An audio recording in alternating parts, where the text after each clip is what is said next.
Welcome back, friends, to the shop. So it's been some months back I spoke about the fatal flaw, well, potentially fatal flaw in the new STIHL chainsaws, and that is the fuel geyser problem.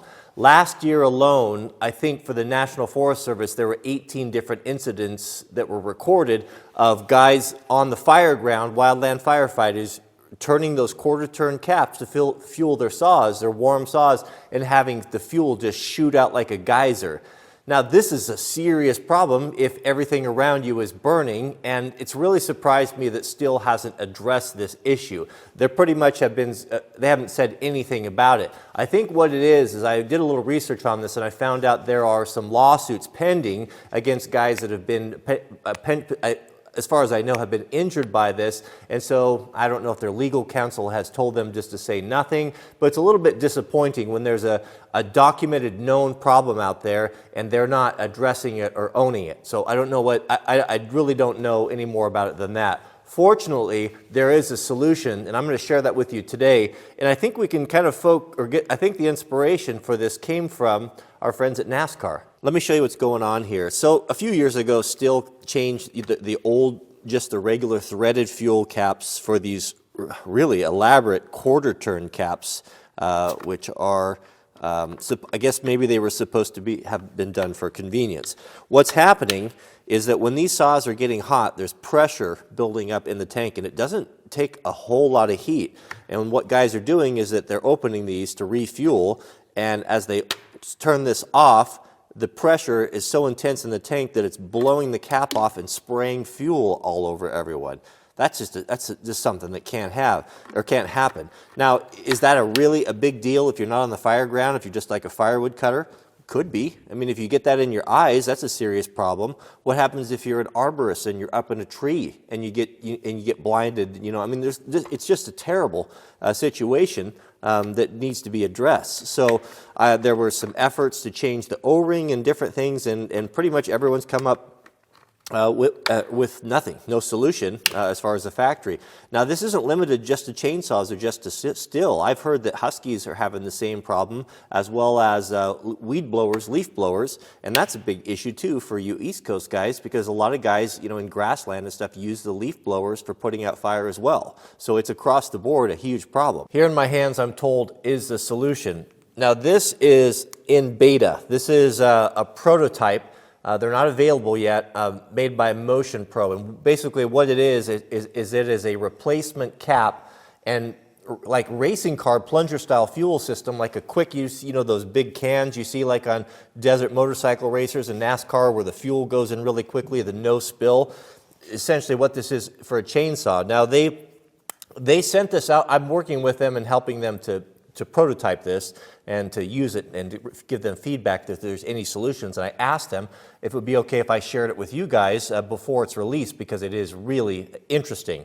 We're going to install this on the saw today. We're going to try it out and see how it works. We're going to find out together. I just unboxed it this morning.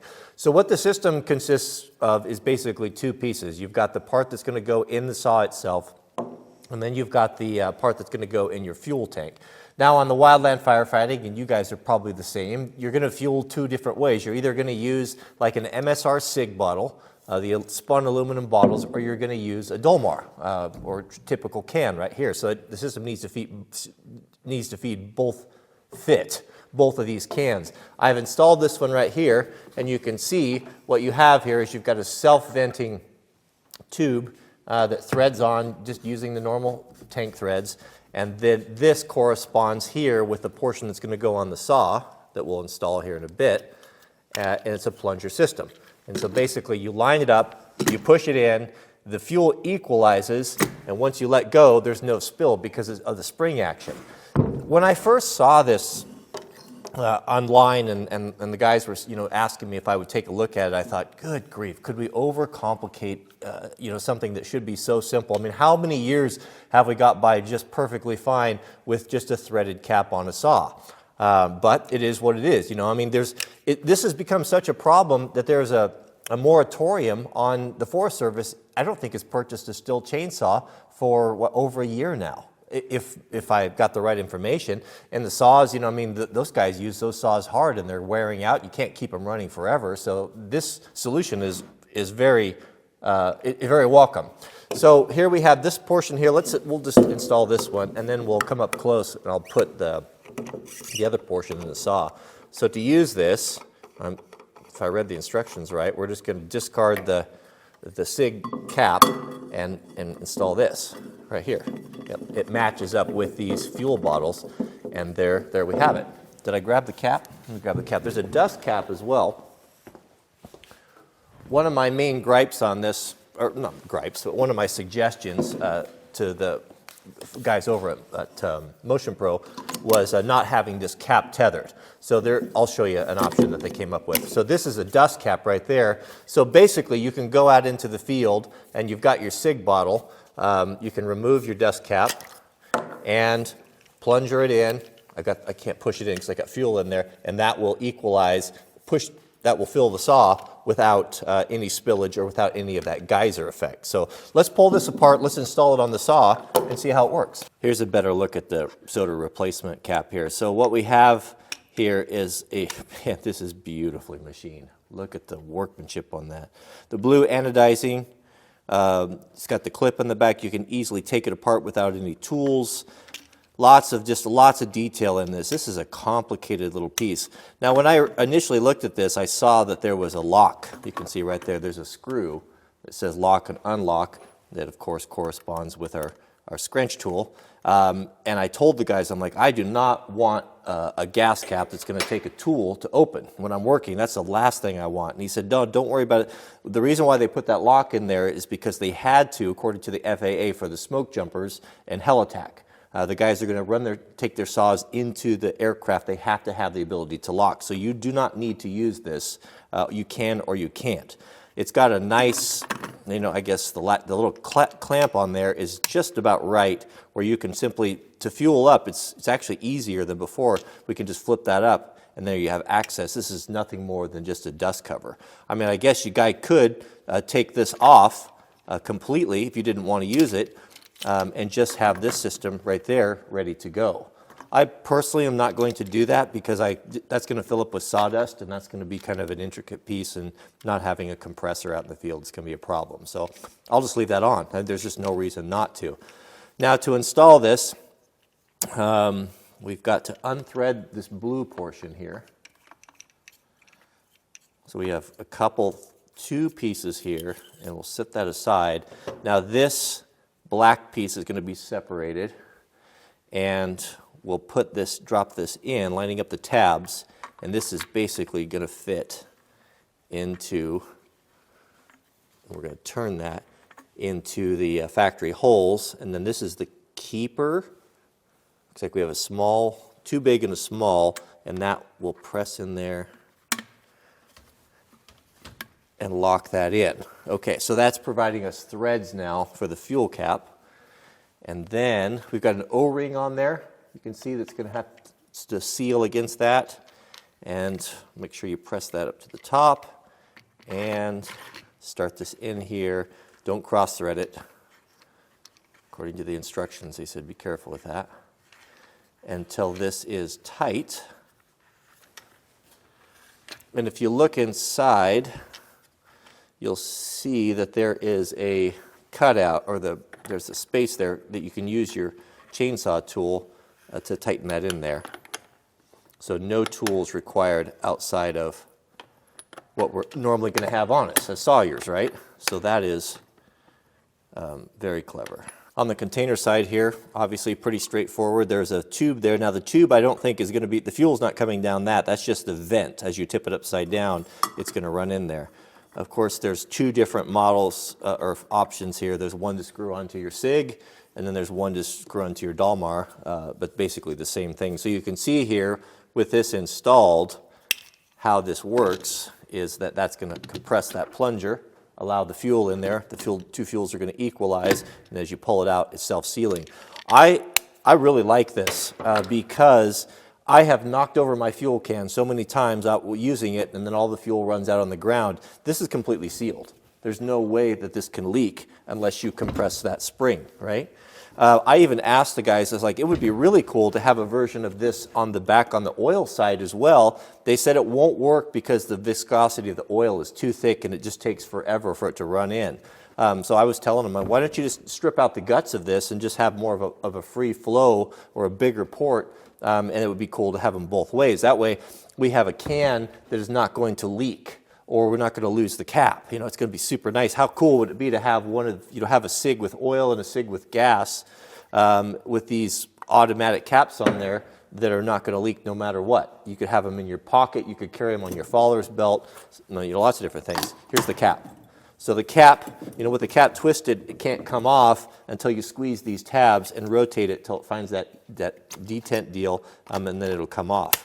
But man, top-notch quality. This is really beautifully engineered stuff. I mean, definitely hats off to Motion Pro for just a fantastic design. This is the position our saw is going to be in when we're topping it off. You can sit it on the ground, you're going to sit it on its side, and instead of fooling with that quarter turn cap, we can just simply open that, grab our SIG, press this in.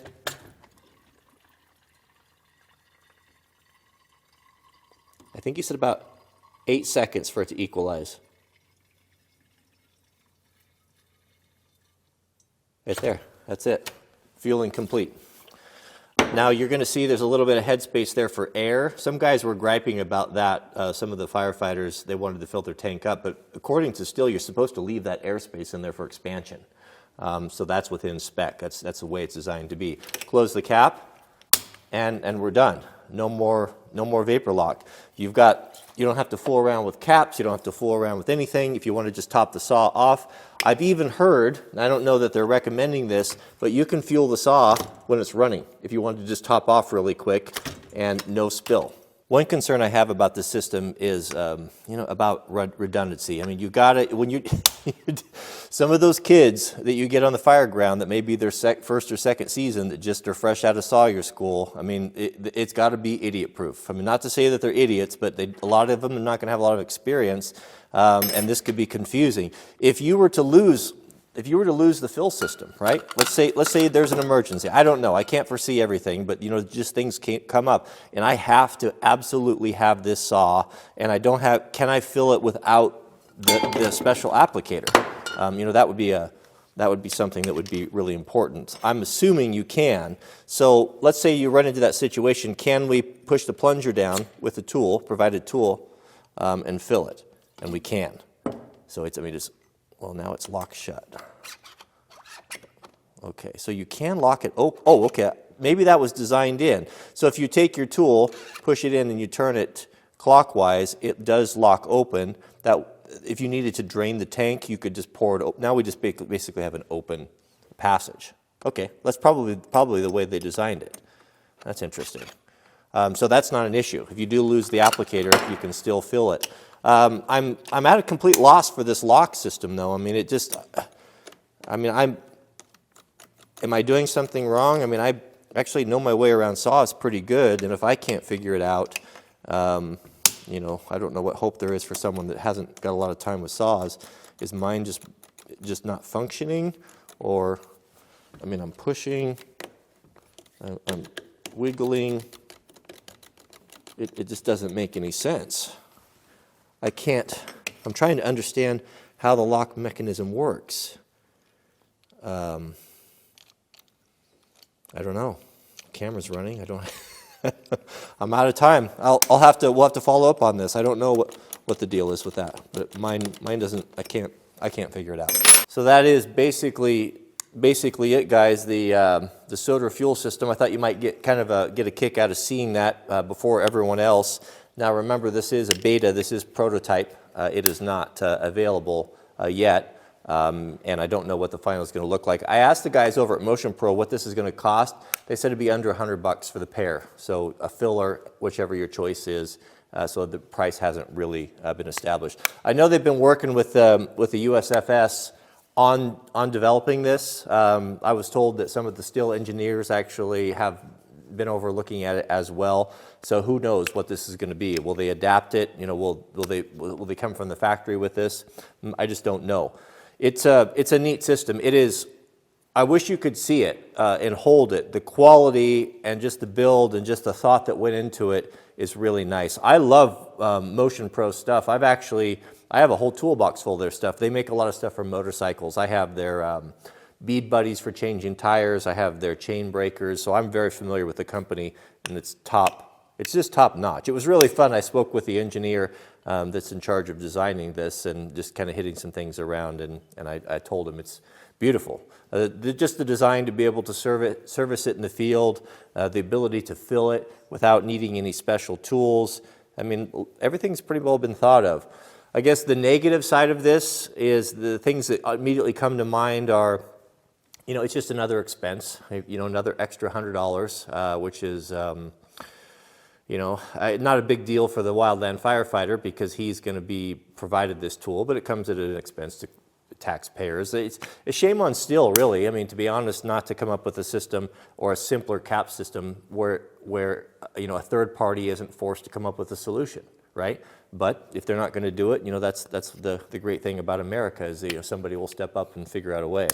Other downsides, it's additional weight. I mean, this is a chunky piece, and it may not, you may not seem like a lot here, but those ounces turn into pounds. And if you've humped a pack and spent 14, 16 hours on a fire line, that stuff adds up. And the sawyers have it worse, man. I mean, they've got to carry fallers kits and wedges and pounders and lots of extra stuff and fuel and oil. So, I mean, that's part of it too. And then, of course, the locking system. Maybe I'm completely missing something, but I think this is a good test. It's your average kid that's going to grab these saws is going to have the same struggles as I am, and it's not going to work, or mine's not working. So, is that going to be a problem on a? Is the air crew going to not allow you to come on because one of the guys can't get the cap locked on there, and you can't? I don't know. But that's why we're beta testing and finding out. So these things can be addressed. So. I'll give you updates in the future if there's any changes, but I like it so well, to be honest with you. I'm gonna run it on my saws. I love the filling option. I love not to have to worry about the fuel geyser. I like having a gas can or a SIG, a Dolmar SIG that is not going to be spilling gas when it tips over in the back of my truck. I was initially concerned about the cap not being tethered because you know how it is. If you're on the fire ground, you're going to lose stuff. He sent me some carabiners and cables that were really nice, but I do have to agree with some of the shot crews that it was just an extra thing that's just going to catch on stuff. And after seeing the clever design of the cap and the ability to give it a turn and it won't come off, it's not going to inadvertently come off in a pack, you're going to lose it. You can just pinch it, rotate it till you find the detent, it comes off. It's an excellent design. But there is a loop if you want to put something on there. But I would definitely include that option, the cable option for guys if they want to use it or not use it. But it's really cool. All right, well, I'll give you an update in the future if anything changes on this, but good job Motion Pro on this. Thanks for including me on your testing, and thanks for giving permission to share this with all the guys so they can kind of see. If you don't have this system and you're concerned about it, just be sure if your saw is hot and you're taking the cap off, just have a rag handy. Just lay it over the top and open it slowly. And if that does geyser on you, it's not going to spray in your face. So, because that is a real problem. Go online and look. Just search fuel geyser chainsaw. I'm not going to put it in my video because it's not my content, but you can go find out yourself. So, thanks for watching. Don't forget to click the thumbs up if you like these informative videos, and we'll see you guys on the next one.